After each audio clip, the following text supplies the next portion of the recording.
Next हम लोग पढ़ेंगे पॉलिटी में the prime minister of India यानी कि भारत के प्रधानमंत्री के बारे में पढ़ेंगे। देखिए, जिस तरीके से राष्ट्र का प्रमुख राष्ट्रपति होता है उसी तरीके से सरकार का प्रमुख प्रधानमंत्री होता है।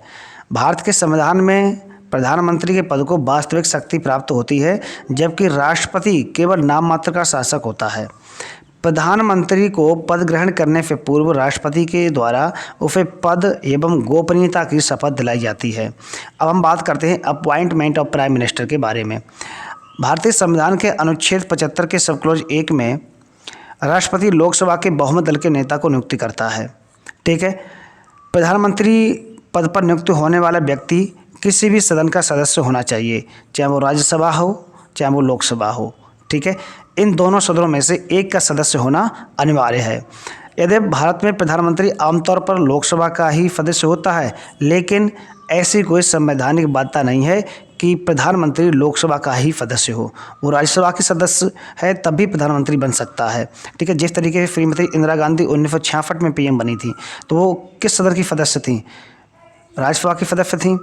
HD देवेगौड़ा 1996 में बने थे प्राइम मिनिस्टर, तो HD देवेगौड़ा किस सदन के सदस्य थे? राज्यसभा के सदस्य थे। 2009 में मनमोहन सिंह प्रधानमंत्री बने थे, तो मनमोहन सिंह जो है किस सदन के सदस्य थे? तो राज्यसभा के सदस्य थे। नेक्स्ट हम बात करते हैं राष्ट्रपति अपने विवेक से कब प्रधानमंत्री नियुक्त कर सकता है, इसके बारे में हम बात करते हैं। तो देखिए, जब बहुमत वाले दल या दलीय गठबंधन में कोई निश्चित ना हो या दो समान रूप से प्रभावशाली नेताओं, और जब प्रधानमंत्री की अचानक मृत्यु हो जाए या कोई स्पष्ट उत्तराधिकारी ना हो, जैसा कि 1984 में इंदिरा गांधी हत्या के समय हुआ था, तो उस टाइम पर जो है राष्ट्रपति अपने विवेक से प्रधानमंत्री चुन सकता है। नेक्स्ट है कि जब राष्ट्रपति लोकसभा भंग कर कुछ समय के लिए किसी को प्रधानमंत्री नियुक्त कर दे अथवा लोकसभा में अविश्वास प्रस्ताव पारित हो जाने पर अपने विवेक का प्रयोग कर सकता है। जानकारी के लिए आप लोगों को बता दें कि भारत में सर्वप्रथम 1979 में तत्कालीन राष्ट्रपति नीलम संजीव रेड्डी ने चौधरी चरण सिंह को इस प्रकार की शक्ति का प्रयोग करते हुए प्रधानमंत्री नियुक्त किया था। अब हम बात करते हैं नेक्स्ट जो है प्रधानमंत्री की पदावधि की। प्रधानमंत्री का जो कार्यकाल होता है वो सामान्यतः 5 वर्ष का होता है। आर्टिकल 75 के सब क्लॉज 2 के तहत कहा गया कि प्रधानमंत्री राष्ट्रपति के प्रसाद पर्यंत अपना पद धारण करेंगे, और जो है यही उपबंध प्रधानमंत्री पर भी लागू होता है। सैद्धांतिक रूप से देखा जाए तो प्रधानमंत्री राष्ट्रपति के प्रसाद पर्यंत अपना पद धारण करता है, परंतु व्यवहारिक रूप से वह तब तक अपने पद पर बना रह सकता है जब तक उसे लोकसभा का विश्वास प्राप्त होता है। ठीक है। आप सब लोगों को अच्छे से पता है कि अगर मंत्रिपरिषद को विश्वास प्राप्त है तब तक मंत्रिपरिषद जीवित है, और मंत्रिपरिषद का जैसे विश्वास हटा वैसे जो है मंत्रिपरिषद क्या होती है, भंग हो जाती है। दूसरे शब्दों में, यदि प्रधानमंत्री को लोकसभा में विश्वास प्राप्त है तब तक राष्ट्रपति उसे बर्खास्त नहीं कर सकता है। ठीक है। क्लियर है यहाँ तक? इसका प्रधानमंत्री के कार्य एवं शक्तियाँ के बारे में हम लोग पढ़ने वाले हैं। तो मंत्रिपरिषद के संबंध में प्रमुख कार्य इस प्रकार हैं। मंत्री नियुक्त करने हेतु तो अपने दल के सदस्यों के नाम राष्ट्रपति को सौंपता है। राष्ट्रपति केवल उन्हीं लोगों को मंत्री बना सकता है जिनके नामों की सिफारिश जो है किसने की हो, प्रधानमंत्री ने की हो। और प्रधानमंत्री का अगर देखा जाए तो सबसे बड़ा जो काम होता है वो पद प्राप्ति के पश्चात मंत्रिपरिषद का गठन करना, ये प्रधानमंत्री का सबसे बड़ा काम है। वह मंत्रिपरिषद में शामिल किए गए सभी मंत्री सूची राष्ट्रपति को सौंपता है। ठीक है। और यह निश्चित करता है कि किस मंत्री को कौन सा विभाग दिया जाएगा, और वह उनको आवंटित विभाग में भी फेरबदल कर सकता है। कौन? राष्ट्रपति नहीं, प्रधानमंत्री कर सकता है, ध्यान रखना। वह मंत्रिपरिषद की बैठक की अध्यक्षता भी करता है। ठीक है। और अपनी मर्जी के हिसाब से निर्णय भी बदल सकता है। किसी मंत्री को त्यागपत्र देने या उसे बर्खास्त करने की सलाह राष्ट्रपति को दे सकता है प्रधानमंत्री। वह सभी मंत्रियों की गतिविधियों को नियंत्रित और निर्देशित भी कर सकता है। वह अपने पद से त्यागपत्र देकर पूरे मंत्रिमंडल को बर्खास्त करने की सलाह भी राष्ट्रपति को दे सकता है। यानी कि वह राष्ट्रपति को लोकसभा भंग कर नए सिरे से चुनाव करवाने की जो है सलाह भी दे सकता है। यहाँ तक सभी स्टूडेंट को क्लियर है? यदि प्रधानमंत्री अपने पद से त्यागपत्र दे देता है, ठीक है, या उसकी मृत्यु हो जाती है तो अन्य मंत्री कोई कार्य नहीं कर सकते हैं। अर्थात प्रधानमंत्री की मृत्यु के साथ ही मंत्रिपरिषद स्वयं विघटित हो जाती है।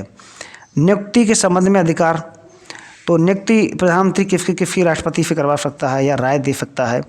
तो भारत का नियंत्रक व महालेखा परीक्षक, ठीक है, प्रधानमंत्री की राय पर जो है राष्ट्रपति नियुक्त करता है। भारत का महान्यायवादी हो गया, भारत का महाधिवक्ता हो गया।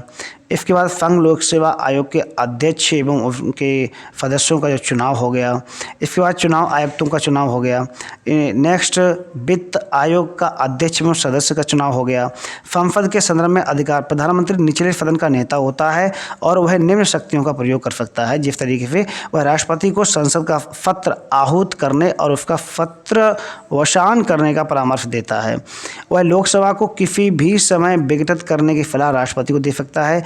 वह सभा पटल पर सरकार की नीतियों की घोषणा करता है। प्रधानमंत्री की अन्य कौन कौन शक्तियां हैं, जिस तरीके से वह राष्ट्र की विदेश नीति को मूर्त रूप देने में महत्वपूर्ण भूमिका निभाता है, ठीक है ना। इसके बाद जो है नेक्स्ट, वह केंद्र सरकार का प्रमुख प्रवक्ता होता है। पूछा जाए केंद्र सरकार का प्रमुख प्रवक्ता कौन होता है, तो प्रधानमंत्री होता है। वह सत्ताधारी दल का क्या होता है, नेता होता है। योजना आयोग, यानी कि अब योजना आयोग की जगह पर क्या बन गया, नीति आयोग बन गया है। तो नीति आयोग का प्रमुख कौन होता है, प्रधानमंत्री होता है। राष्ट्रीय विकास परिषद यानी एनडीसी का प्रमुख कौन होता है, प्रधानमंत्री होता है। राष्ट्रीय एकता परिषद, अंतर्राज्यीय परिषद या राष्ट्रीय जल संसाधन परिषद का अध्यक्ष होता है कौन, प्राइम मिनिस्टर। आपातकाल के दौरान राजनीतिक स्तर पर आपदा प्रबंधन को क्या देता है, आपदा प्रबंधन का प्रमुख होता है। वह सेनाओं का राजनीतिक प्रमुख होता है। भारत के राष्ट्रपति का चुनाव किस प्रकार होता है, ये छोड़ो, ये तो पढ़ा ही चुके हैं। राष्ट्रपति के संबंध में क्या है, राष्ट्रपति के संबंध में देखा जाए तो राष्ट्रपति और प्रधानमंत्री के बीच संबंध निम्न 2 अनुच्छेदों में दिए गए हैं, अनुच्छेद 74 और अनुच्छेद 75। अनुच्छेद 74 में क्या कहा गया है कि राष्ट्रपति को सहायता एवं सलाह देने के लिए एक मंत्रिपरिषद होगी, जिसका प्रमुख कौन होगा, प्रधानमंत्री होगा। राष्ट्रपति प्रधानमंत्री सलाह के लिए या सलाह के अनुसार कार्य करेगा। हालांकि राष्ट्रपति मंत्रिपरिषद से उसकी सलाह पर पुनर्विचार करने के लिए कह सकता है, ठीक है। और राष्ट्रपति इस पुनर्विचार के लिए या इस पुनर्विचार के बाद दी गई सलाह पर कार्य करने के लिए बाध्य होगा, ठीक है। यहाँ तक कन्फर्म है। अनुच्छेद 75 क्या कहता है समझिएगा, प्रधानमंत्री की नियुक्ति राष्ट्रपति करेगा। प्रधानमंत्री की सलाह पर वह अन्य मंत्रियों की नियुक्ति करता है, ये तो सब लोगों को अच्छे से पता है। मंत्री राष्ट्रपति के प्रसाद पर्यंत अपने पद पर बने रह सकते हैं। मंत्रिपरिषद लोकसभा के प्रति सामूहिक रूप से कैसी होती है, उत्तरदायित्व होती है। अब प्रधानमंत्री क्या क्या कर्तव्य हैं इनके बारे में देख लेते हैं। मंत्रिपरिषद के सभी कार्यों की रिपोर्ट राष्ट्रपति को सौंपता है, ठीक है, क्लियर यहाँ तक। देश में यदि आपातकाल या कोई अन्य मामला जैसे विदेश नीति के संबंध में राष्ट्रपति को पूरी जानकारी देता है। संघ के कार्यकलाप एवं प्रशासन संबंधी मंत्रिपरिषद के सभी विनिश्चय पर राष्ट्रपति को सूचित करें। प्रधानमंत्री कार्यों पर टिप्पणी करते हुए डॉक्टर अंबेडकर ने कहा है कि यदि हमारे संविधान के अंतर्गत किसी कार्यकारी यदि अमेरिका के राष्ट्रपति की तुलना की जाए तो वह भारत का प्रधानमंत्री होगा, ना कि राष्ट्रपति होगा, ठीक है। ये बात डॉक्टर भीमराव अंबेडकर ने कही। इस प्रकार कहा जा सकता है कि भारत की संसदीय व्यवस्था में राष्ट्रपति केवल नाम मात्र का कार्यकारी प्रमुख होता है, लेकिन वास्तविक जो शक्तियाँ निहित होती हैं वो प्राइम मिनिस्टर में निहित होती हैं। अब हम लोग जो है प्राइम मिनिस्टर ऑफ इंडिया के बारे में देख लेते हैं, यानी कि भारत के अब तक कितने प्रधानमंत्री हुए हैं, उनका कार्यकाल क्या है और उनके कार्यकाल की या उनकी क्या विशेषताएं हैं, ठीक है। इस पर एक बार नज़र डालते हैं। तो आप लोग जो है जो हम यहाँ पर विशेषताएं बताएं उनको आप लोग नोट करते रहिएगा, ठीक है, अच्छे से। जैसे पहले कौन थे, स्वतंत्र भारत के पहले प्राइम मिनिस्टर कौन थे, पंडित जवाहरलाल नेहरू थे। इनका कार्यकाल जो है 15/8/47 से लेकर के 27/5/64 तक रहा था, ठीक है। तो अब जवाहरलाल नेहरू की जो डेथ हुई थी वो मृत्यु के पद के इनकी जो डेथ हो गई थी पद के दौरान ही, और इनके बाद कार्यवाहक प्रधानमंत्री कौन बनाए गए थे, गुलजारी लाल नंदा बनाए गए थे, ठीक है, समझ आ गया। और सबसे बड़ी विशेषता है वो ये है कि देश के प्रथम प्रधानमंत्री थे और ये लगातार 2 बार रहे। पद के दौरान इनकी क्या हो गई थी, डेथ हो गई थी। और आप लोग ये क्वेश्चन नोट करिएगा, अगर आपसे ये पूछा जा सकता है कि किसके कार्यकाल में सर्वाधिक अविश्वास प्रस्ताव लाए गए थे, ठीक है, तो आंसर इसका क्या होगा, पंडित जवाहरलाल नेहरू। पंडित जवाहरलाल नेहरू के कार्यकाल में ही सबसे ज़्यादा अविश्वास प्रस्ताव लाए गए थे, ठीक है। और इन्हीं के कार्यकाल में 9वीं अनुसूची को ऐड किया गया था फर्स्ट CAA 1951 के तहत। संविधान में पहला संविधान संशोधन हुआ था किसके शासनकाल में, पंडित जवाहरलाल नेहरू के कार्यकाल में हुआ था, जिसमें अनुसूची यानी कि 12 अनुसूचियाँ, कितनी अनुसूचियाँ थीं, 8 अनुसूचियाँ थीं, 8 में 4 अनुसूचियाँ जोड़ी गई थी, उसमें से 9वीं अनुसूची जोड़ी गई थी 1951 में फर्स्ट कॉन्स्टिट्यूशन अमेंडमेंट एक्ट के तहत। यहाँ तक क्लियर सभी को, कौन कौन से पॉइंट क्लियर करने हैं। पंडित जवाहरलाल नेहरू देश के प्रथम प्रधानमंत्री हैं, ठीक है, और ये 2 बार प्रधानमंत्री रहे थे। पद के दौरान इनकी मृत्यु हो गई थी और सर्वाधिक अविश्वास प्रस्ताव भी इन्हीं के कार्यकाल में लाया गया था, ठीक है, और 9वें शेड्यूल को इन्हीं के कार्यकाल में भारतीय संविधान के अनुसूची में जोड़ा गया, ठीक, क्लियर यहाँ तक। और इनकी डेथ के बाद कार्यवाहक जो है,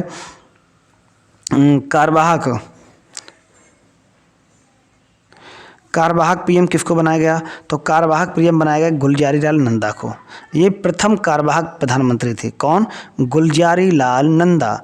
पदावधि के दौरान इनकी भी डेथ हो गई थी, पदावधि के दौरान इनकी डेथ नहीं हुई थी, ठीक है ना, ये एक बार और बने थे। जैसे कि अब जवाहरलाल नेहरू के बाद कौन कार्यवाहक राष्ट्रपति बना, गुलजारी लाल नंदा बने, ठीक है ना। ये 27/5/64 से लेकर 19/6/64 तक रहे। इसके बाद ये प्रथम कार्यवाहक प्रधानमंत्री थे, ध्यान रखना, कौन, गुलजारी लाल नंदा, ठीक है ना। ये 2 बार एक्टिंग प्राइम मिनिस्टर बने थे, 2 बार कार्यवाहक प्रधानमंत्री बने। एक तो बने पंडित जवाहरलाल नेहरू के कार्यकाल में और दूसरी बार बने लाल बहादुर शास्त्री के कार्यकाल में, ठीक है। लाल बहादुर शास्त्री का जो कार्यकाल रहा था, ये रहा था जो है 9/6/64 से लेकर के 11 जो है जनवरी 1966 तक, ठीक है। पद अवधि के दौरान इनकी भी डेथ हो गई थी, लेकिन इनकी डेथ कहाँ हुई थी ये ध्यान रखना है, तो ताशकंद में हुई थी, विदेश में पड़ता है ये ताशकंद, वहाँ पर इनकी डेथ हो गई थी, ठीक है। और लाल बहादुर शास्त्री के बाद एक्टिंग प्राइम मिनिस्टर कौन बने, गुलजारी लाल नंदा, ठीक है। एक्टिंग प्राइम मिनिस्टर कौन बने, एक्टिंग प्राइम मिनिस्टर का मतलब होता है कार्यवाहक राष्ट्रपति, सॉरी कार्यवाहक प्रधानमंत्री। कार्यवाहक प्रधानमंत्री कौन बने, गुलजारी लाल नंदा, ठीक है। ये सेकंड एक्टिंग प्राइम मिनिस्टर बने, फर्स्ट भी यही थे, सेकंड भी यही थी। इसके बाद आती हैं श्रीमती इंदिरा गांधी, भारत की पहली महिला प्रधानमंत्री, ठीक है। पीएम पद से भारत की पहली महिला प्रधानमंत्री आपसे पूछा जाता है कौन है, तो श्रीमती इंदिरा गांधी। ये 24 जनवरी 1966 से लेकर के 24 मार्च 1977 तक रही थी। नेक्स्ट हम बात करते हैं मोरारजी देसाई। मोरारजी देसाई, यहाँ से क्वेश्चन बहुत पूछे जाते हैं मोरारजी देसाई से, ठीक है, तो इसको आप लोग नोट कर लीजिएगा, देखिएगा, समझिएगा। मोरारजी देसाई का जो कार्यकाल रहा था वो 24 मार्च 1977 से लेकर के 28 जुलाई 1979 तक रहा, ठीक है। ये पीएम पद से त्यागपत्र देने वाले प्रथम गैर कांग्रेसी जो है नेता थे, ठीक है। देश के प्रथम गैर कांग्रेसी पीएम कौन थे, तब भी आंसर होगा मोरारजी देसाई। और पीएम पद से त्यागपत्र देने वाले फर्स्ट पीएम कौन थे, तो मोरारजी देसाई, ठीक है। सबसे अधिक उम्र के प्रधानमंत्री कौन बने थे, तो इसका आंसर होगा मोरारजी देसाई। सर्वाधिक उम्र में राष्ट्रपति कौन, सॉरी प्रधानमंत्री कौन बने थे, मोरारजी देसाई। क्लियर यहाँ तक। मोरारजी देसाई ये पीएम पद से त्यागपत्र देने वाले भारत के प्रथम प्रधानमंत्री थे, ठीक है। देश के प्रथम गैर कांग्रेसी प्रधानमंत्री थे, सबसे अधिक उम्र के प्रधानमंत्री थे। ये 3 विशेषताएं जो है मोरारजी देसाई के बारे में, इनको आप लोग अच्छे से याद कर लीजिएगा, ठीक है। यहाँ तक क्लियर है सभी स्टूडेंट को। अब इसके बाद आते हैं चौधरी चरण सिंह। कौन आते हैं, चौधरी चरण सिंह, ठीक है। चौधरी चरण सिंह 28 जुलाई 1979 से लेकर के 14 जनवरी 1980 तक, ठीक। अपने कार्यकाल में संसद का सामना नहीं किया। किसने सामना नहीं किया, चौधरी चरण सिंह ने। एक बार भी संसद में इन्होंने दर्शन नहीं दिया लोगों को, ठीक है। इसके बाद इनको किस तरीके से हटाया गया, हटाया क्या गया था, इनके खिलाफ जो है एक विश्वास प्रस्ताव लाया गया था, ठीक है। अटल बिहारी वाजपेयी थे और ये, तो इन्होंने क्या किया था, अविश्वास प्रस्ताव के खिलाफ जो लाया गया था वो पारित होने से पहले इन्होंने क्या किया, अपने पद से रिजाइन दे दिया, अपने पद से क्या दे दिया, इस्तीफा दे दिया, ठीक।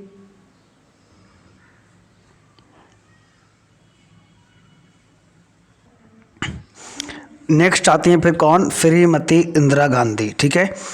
इनका कार्यकाल दूसरा कार्यकाल रहा था 14 जनवरी 1980 से लेकर के 31 अक्टूबर 1984 तक, और इसी कार्यकाल के दौरान इनकी हत्या कर दी गई थी, इनकी डेथ हो गई।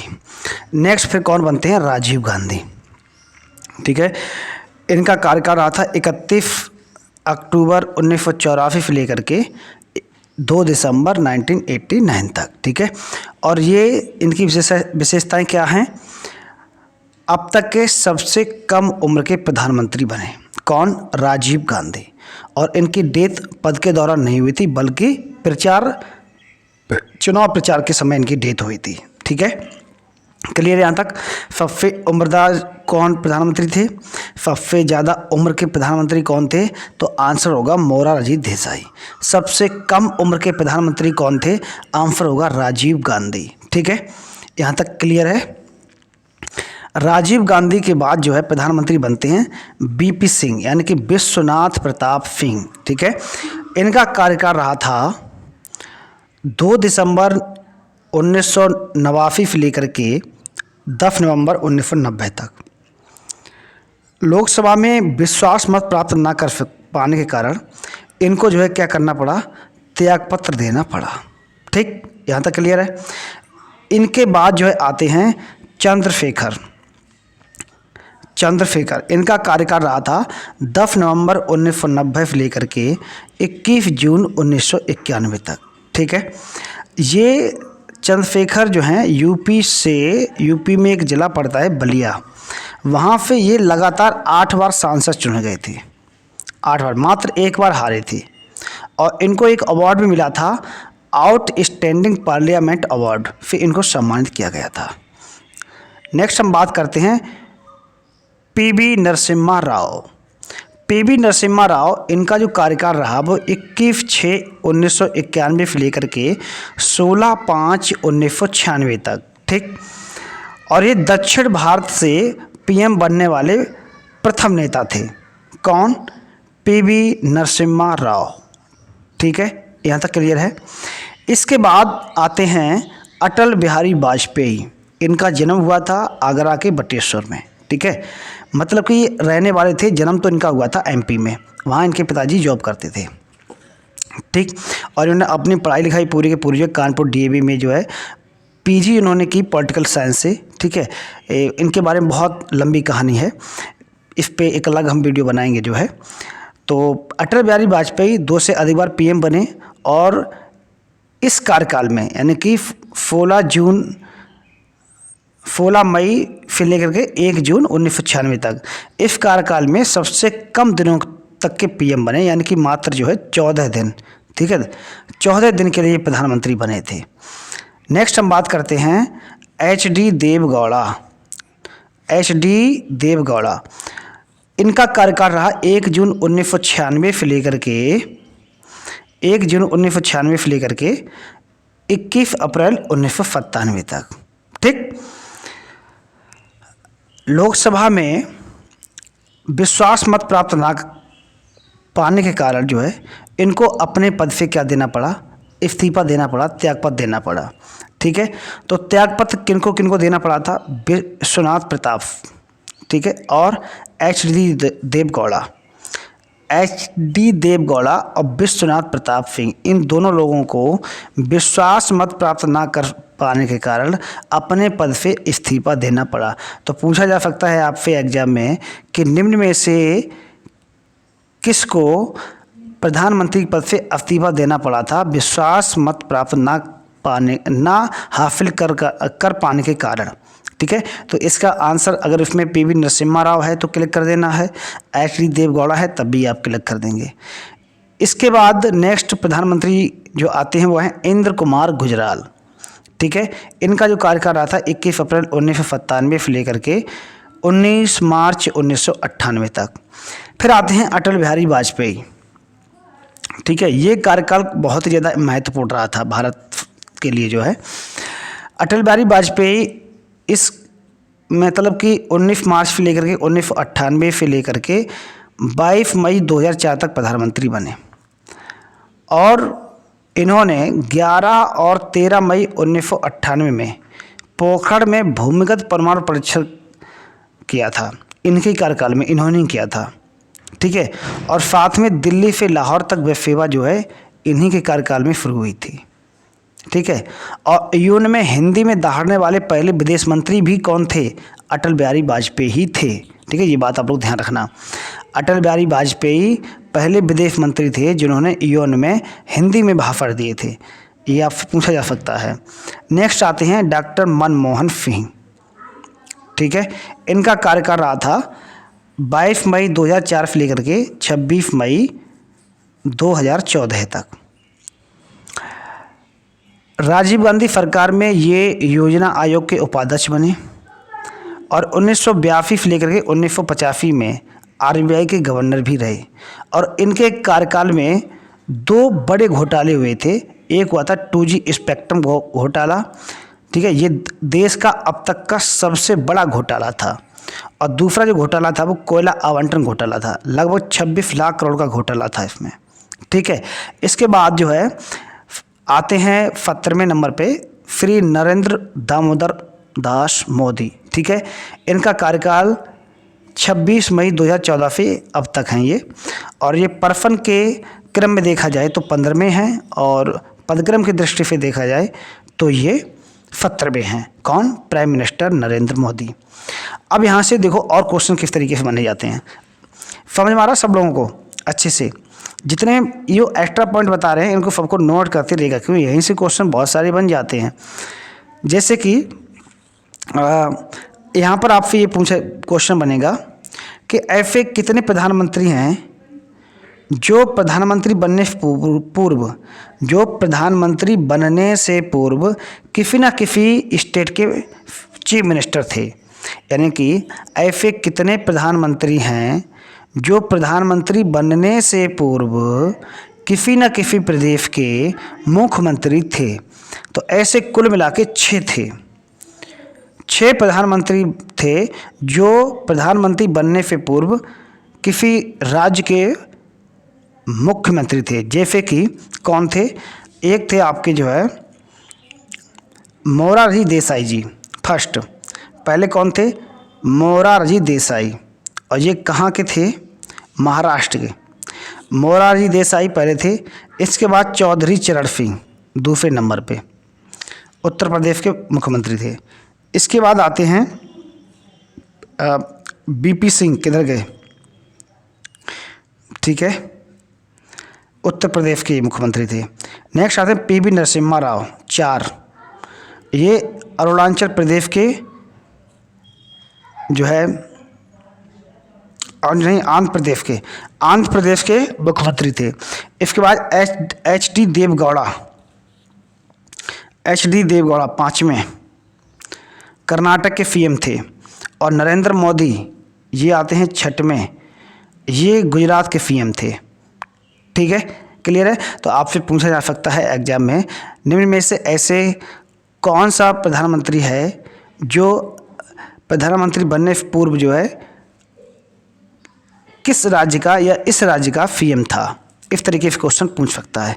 तो ये 6 लोग आप लोग याद रखिएगा, मोरारजी देसाई, चौधरी चरण सिंह, बीपी सिंह, पीवी नरसिम्हा राव, एच डी देवगौड़ा, नरेंद्र मोदी। ठीक है, नेक्स्ट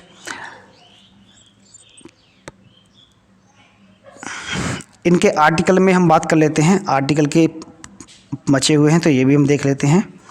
आर्टिकल जैसे कि आर्टिकल 74 किससे संबंधित है? आर्टिकल 74 में क्या बात बोली गई है कि जो मंत्रिपरिषद है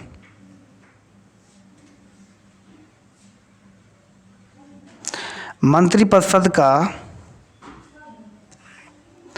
राष्ट्रपति को सहयोग और परामर्श देना, राष्ट्रपति की हेल्प करना और उन्हें एडवाइज करना। ठीक है, ये बात 74 में बोली गई है। 75 में क्या कहा गया है? 75 में कहा गया है कि मंत्रियों से संबंधित अन्य प्रावधान है, मिनिस्टर से संबंधित अदर प्रोविजंस। ठीक है, आर्टिकल 77 में क्या कहा गया है कि भारत सरकार द्वारा कार्रवाइयों का संचालन, गवर्नमेंट द्वारा कार्रवाइयों का संचालन, कार्रवाइयों का संचालन। इसके बाद आर्टिकल 78 में क्या कहा गया है? प्रधानमंत्री का राष्ट्रपति को सूचनाओं प्रदान करने संबंधी कर्तव्य है 78 में। ठीक है, प्रधानमंत्री का ये कर्तव्य है अनुच्छेद 78 के तहत जो है कि राष्ट्रपति को सूचनाएं प्रदान करे। ठीक, तो यहाँ से ये प्राइम मिनिस्टर वाला टॉपिक जो है कंप्लीट होता है। अब जो है हम लोग पढ़ेंगे उप प्रधानमंत्री।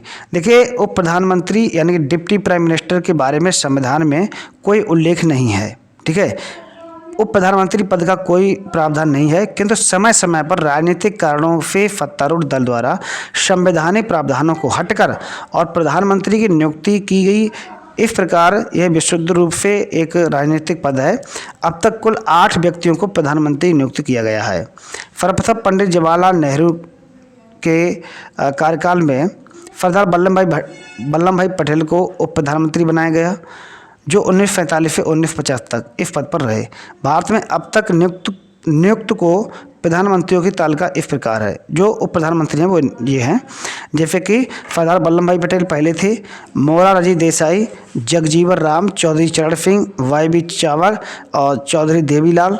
इसके बाद फिर चौधरी देवीलाल, लाल कृष्ण आडवाणी। ठीक है, संवैधानिक दृष्टि से उप प्रधानमंत्री और मंत्रिमंडल के अन्य मंत्रियों की स्थिति में कोई अंतर नहीं होता है। तो प्रधानमंत्री मंत्री के रूप में ही शपथ लेता है एक तरीके से देखा जाए तो, और व्यवहारिक दृष्टि से वह प्रधानमंत्री के बाद जो है दूसरे स्थान पर आता है। ठीक है, प्रधानमंत्री के बाद वैसे मंत्री आने चाहिए, लेकिन अगर उप प्रधानमंत्री है तो प्रधानमंत्री के बाद जो है दूसरा अधिकारी कौन होगा? उप प्रधानमंत्री होगा। ठीक है, समझा गया। मंत्रिमंडल के वरिष्ठ एवं मंत्री का दर्जा भी इनको कहा जाता है। उप प्रधानमंत्री को कोई अधिकार प्राप्त नहीं है, वह प्रधानमंत्री की अनुपस्थिति में उसके सभी कार्यों को करता है, किंतु वह प्रधानमंत्री की मृत्यु जैसे हो जाती है या रिजाइन दे तब ऐसा नहीं कि उप प्रधानमंत्री प्रधानमंत्री के रूप में कार्य करने लगे। ऐसी कोई संविधान व्यवस्था नहीं है। अगर प्रधानमंत्री की डेथ हो जाती है या वो रिजाइन दे देता है तो पूरी मंत्रिपरिषद जो है भंग हो जाएगी, चुनाव नए सिरे से होंगे। ठीक है, समझ आ गया सब लोगों को। 1979 में प्रधानमंत्री मोरारजी देसाई में 2 उप प्रधानमंत्री चौधरी चरण सिंह वरिष्ठ तथा जगजीवन राम को कनिष्ठ नियुक्त किया गया था। चौधरी देवीलाल को 2 बार बीपी सिंह तथा चंद्रशेखर के कार्यकाल में उप प्रधानमंत्री बनाया गया था। ठीक है, नेक्स्ट हम बात कर लेते हैं भारत का महान्यायवादी, अटॉर्नी जनरल ऑफ इंडिया। ठीक है,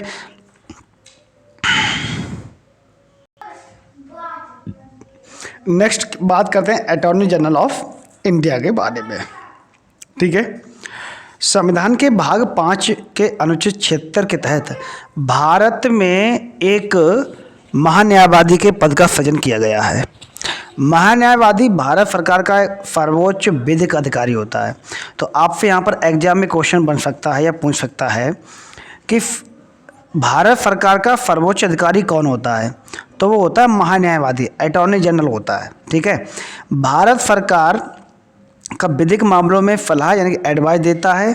वह उच्चतम न्यायालय तथा उच्च न्यायालय में भारत सरकार का प्रतिनिधित्व भी करता है। ठीक है, इसके बाद हम बात कर लेते हैं कि जो नियुक्ति और उसका कार्यकाल, उसकी क्या योग्यताएं हैं, इनके बारे में हम बात करते हैं। अनुच्छेद 76 के सब क्लोज फर्स्ट में महान्यायवादी की नियुक्ति संघीय मंत्री परिषद की सलाह पर राष्ट्रपति द्वारा की जाती है। यानी प्रधानमंत्री की सलाह पर, जैसे हम ऊपर बता चुके हैं आप लोगों को, प्रधानमंत्री की सलाह पर राष्ट्रपति जो है अटॉर्नी जनरल की क्या करता है? नियुक्ति करता है। वह राष्ट्रपति के प्रसाद पर्यंत यानी कि during the pleasure of the president अपना पद धारण करता है। अतः हम कह सकते हैं कि राष्ट्रपति उसे किसी भी समय हटा सकता है। वह राष्ट्रपति को त्यागपत्र देकर पदमुक्त भी हो सकता है।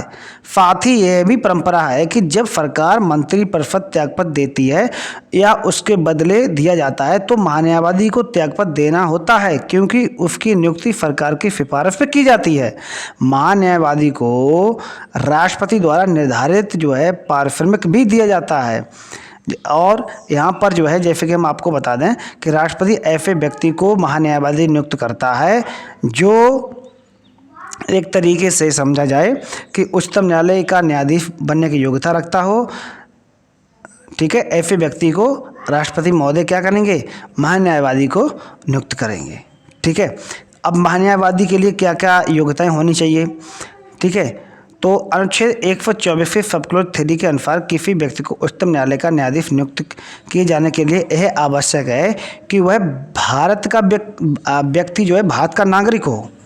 ठीक है ना, व्यक्ति वो किसका नागरिक हो, भारत का नागरिक हो तथा एक या अधिक उच्च न्यायालय में 5 वर्ष तक 5 वर्ष तक न्यायाधीश रहा हो। एक या अधिक उच्च न्यायालय में 10 वर्ष तक अधिवक्ता रहा हो।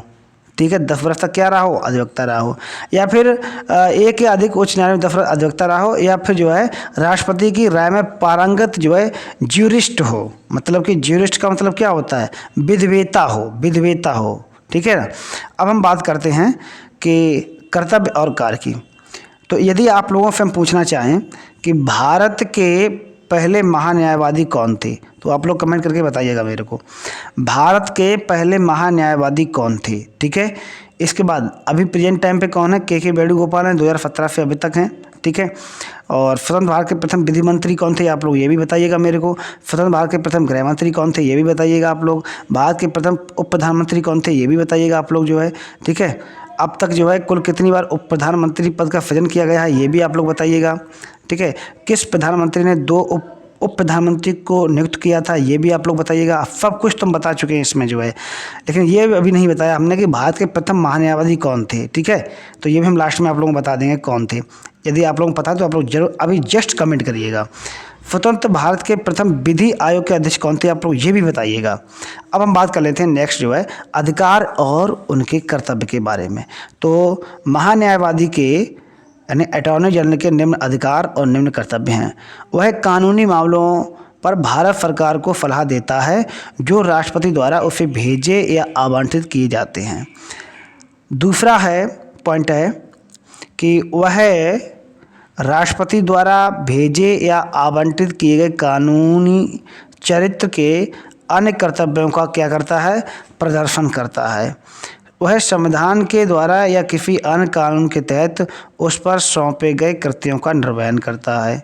अपने सरकारी कर्तव्यों का निष्पादन में वह सरकार का विधि अधिकारी होता है जो सुप्रीम कोर्ट में सभी मामलों में भारत सरकार का पक्ष रखता है।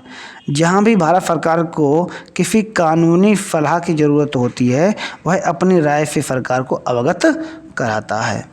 अधिकार और सीमाएं, अपने कर्तव्यों के निष्पादन में वह भारत के राज्य क्षेत्र में सभी न्यायालयों में सुनवाई का अधिकार रखता है। उसे संसद के दोनों सदनों या उनके संयुक्त बैठकों की कार्यवाही में हिस्सा लेने का अधिकार है, परंतु उसे वोट देने का अधिकार नहीं है। किसको, महान्यायवादी को। वो संसद के दोनों सदनों संयुक्त बैठक में भी बैठ सकता है। वैसे भी अगर जैसे किसी विधेयक पर मतदान करने की बात आएगी तो अनुच्छेद 88 के तहत वो मतदान नहीं कर सकता है। ठीक है, यहाँ तक क्लियर है सभी को। इसके बाद उसे संसद की किसी भी समिति में जिससे वह सदस्य के रूप में नामांकित हो बोलने का उसको अधिकार है, भाग लेने का भी अधिकार है, परंतु वोट डालने का अधिकार नहीं है। वह उन सभी विशेषाधिकारों और प्रतिरक्षाओं को प्राप्त करता है जो संसद के एक सदस्य के लिए उपलब्ध होती हैं। यहाँ तक क्लियर है। वह अपनी राय को भारत सरकार के ऊपर थोप नहीं सकता है। ठीक है, ऐसे मतलब जबरदस्ती नहीं कर सकता कि ये आपके लिए बढ़िया, आप इसको करो। ठीक है ना, भारत सरकार को लगे कि अब हमें इस तरीके की सलाह लेनी चाहिए और उसको लगेगा ये सलाह मेरे लिए उचित है, तभी वो सलाह मान सकता है। लेकिन सलाह मानने के लिए बाध्य नहीं है भारत सरकार। ठीक है, महान्यायवादी की वह भारत सरकार की अनुमति के बिना आपराधिक मामलों में आरोपियों का बचाव नहीं कर सकता है। ठीक है, इसके बाद वह सरकार की अनुमति के बिना किसी भी कंपनी में एक निदेशक के रूप में नियुक्ति को स्वीकार नहीं कर सकता है। इसके बाद अब हम लोग देख लेंगे भारत के महान्यायवादियों की सूची। ठीक है, महान्यायवादियों की सूची देख लेते हैं।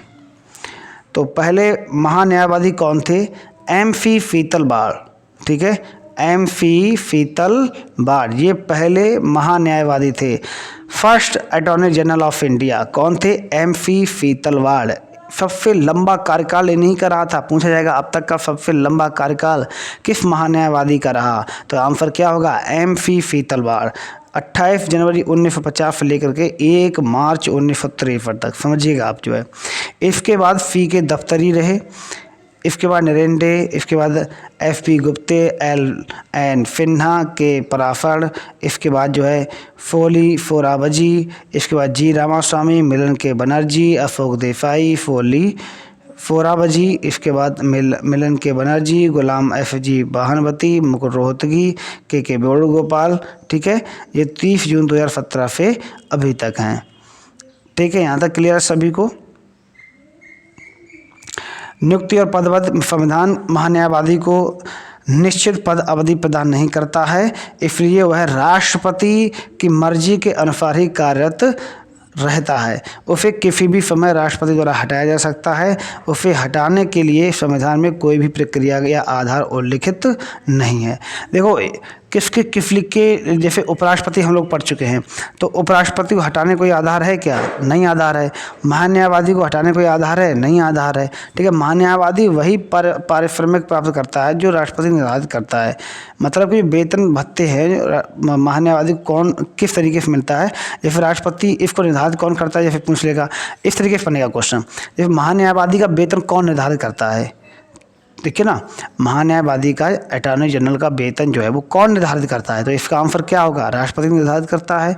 संविधान के महान्यायवादी की पारिश्रमिक निर्धारित नहीं किया गया है। मतलब संविधान में मतलब ये बात नहीं बोली गई है या कहा गया है कि महान्यायवादी के लिए इतना वेतन है। ठीक है ना, ये राष्ट्रपति के विवेक पर ऊपर है कितना उसको देता है वो। तो ये प्रधानमंत्री फिनिश होता है। प्रधानमंत्री इसमें हम लोगों ने पढ़ लिया अच्छे से। इसके बाद जो है आपका महान्यायवादी भी हमने पढ़ लिया इसमें, और प्रधानमंत्री भी पढ़ लिया है। तो 3 टॉपिक यहाँ पर आपके क्लियर हो गए हैं। ठीक।